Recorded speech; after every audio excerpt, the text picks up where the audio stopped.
ایک دو تین نہیں، ایکچولی پورے پانچ اور اس کے ساتھ 7، یہ 7 5 ٹوٹل 12۔ یہ کون سی ہنٹنگ ہے، یہ کیا ہوا، یہ آپ کے ساتھ ڈی کوڈ کرتے ہیں ابھی۔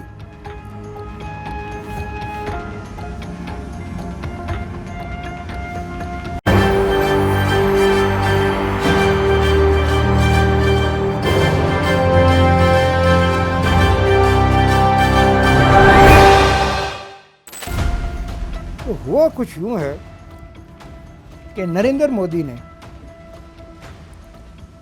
بالا کوٹ انسیڈنٹ کے بعد بڑی آہ بھری تھی، بڑے دکھ کا اظہار کیا تھا کہ کاش انڈین ایئر فورس کے پاس Rafale French aircraft Rafale ہوتے تو آج جنگ کا نتیجہ مختلف ہوتا۔ گویا ان کا خیال تھا کہ رافیل انڈین ایئر فورس کے آ جانے سے انڈیا کو پاکستان کے اوپر ایئر سپیریورٹی مل جائے گی۔ اس کے ساتھ ساتھ وہ یہ چیز بھی تسلیم کر رہے تھے کہ بالا کوٹ والا معرکہ وہ ہار گئے تھے۔ بھارتی air force Pakistan year force کے ہاتھوں لٹ گئی تھی، 2 جہاز گرا دیے گئے تھے، ایک ہیلی کاپٹر انہوں نے خود ہی گرا لیا تھا اپنا۔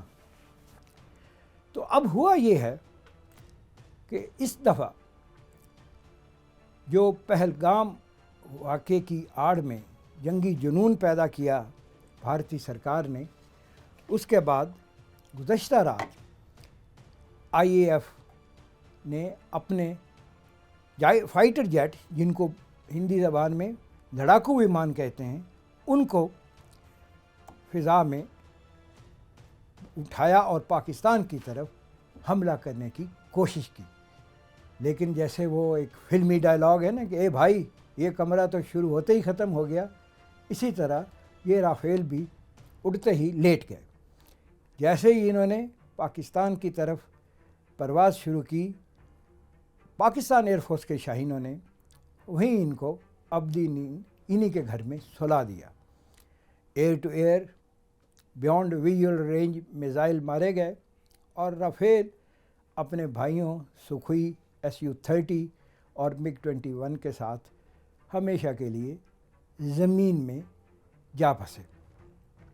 اب کیسے ہوا، کیوں ہوا، یہ ڈیٹیلز تو آپ کے ساتھ شیئر کی جاتی رہیں گی، لیکن اس وقت تک کی حقیقت یہ ہے کہ انڈین ایئر فورس کے 5 فائٹر جیٹ زمین بوس پاکستان ایئر فورس نے کر دیے ہیں، اور پاکستان ایئر فورس نے اپنا کوئی بھی جہاز نہیں گنوایا اور نہ ہی اسے کوئی نقصان پہنچا ہے، جبکہ اس کے ساتھ ساتھ 7 انڈین آرمی کے ڈرون وہ بھی پاکستان میں داخل ہوتے ہی گرا لیے گئے۔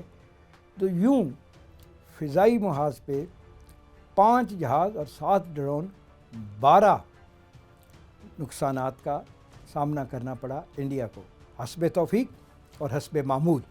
انڈین میڈیا اپنے سارے نقصانات چھپا رہا ہے اور ایک ہی چیز پہ بضد ہے، جیسے کہ وہ پٹھان کوٹ میں جھوٹ بول رہے تھے، فیک نیوز چلا رہے تھے، جو کہ بعد میں انہی کی فارن منسٹر سشما سوراج نے کنفرم کیا کہ پٹھان کوٹ میں ایک سنگل کیجویلٹی بھی نہیں ہوئی تھی، لیکن بھارتی میڈیا 300 سے 350 لوگوں کی ہلاکت کا دعویٰ کرتا رہا آخری دم تک۔ اور وہ پائلٹ جو اپنا جہاز یہاں پہ مرواق بیٹھا تھا اور جنگی قیدی بن چکا تھا، جب پاکستان نے as a goodwill gesture اس کو بھارت کے حوالے کیا، تو ہٹ دھرمی دیکھیے اور اپنی کبوتر کی چال دیکھیے، کبوتر کی سوچ دیکھیے کہ اس کو پروموٹ کر دیا گیا جیسے یہ پاکستان ایئر فورس کا کوئی جہاز گرا کے آیا ہے۔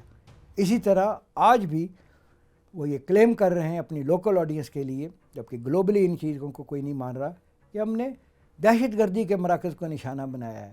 نہیں جناب، آپ نے جو اپنے ملک میں بیٹھ کے میزائل اٹیک جہاں پہ کی ہیں وہ سویلین ٹارگٹ تھے، وہاں پہ عورتیں، بچے اور عام شہری تھے، وہ مساجد تھیں یا آبادیاں تھیں، وہاں کوئی دہشت گردی کے مراکز نہیں تھے، جو کہ آج یا کل انٹرنیشنل میڈیا بھی پاکستان گورنمنٹ لے جا کے ان جگہوں پہ جو آپ نے ٹارگٹ سیٹ کیے ہیں وہ دکھائے گی۔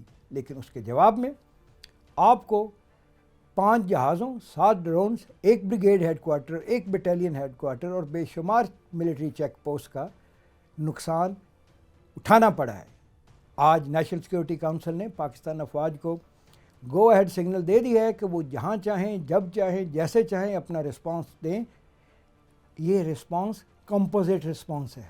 انیشیل رسپانس رات ہی مل چکا ہے اور صبح تک آپ کا بہت نقصان ہو چکا تھا۔ ابھی جو رسپانس ہے یہ کمپوزٹ رسپانس، اور کمپوزٹ رسپانس کا مطلب ہے کہ اب تاک کے کہاں کہاں آپ کو اصل جواب دینا ہے۔ جو آپ نے ہمارے سیویلین ایریاز اور آپ نے ہمارے واٹر ریزروائر نیلم جہلم کو نقصان پہنچایا، اس کا جواب تو آپ کو ملے گا۔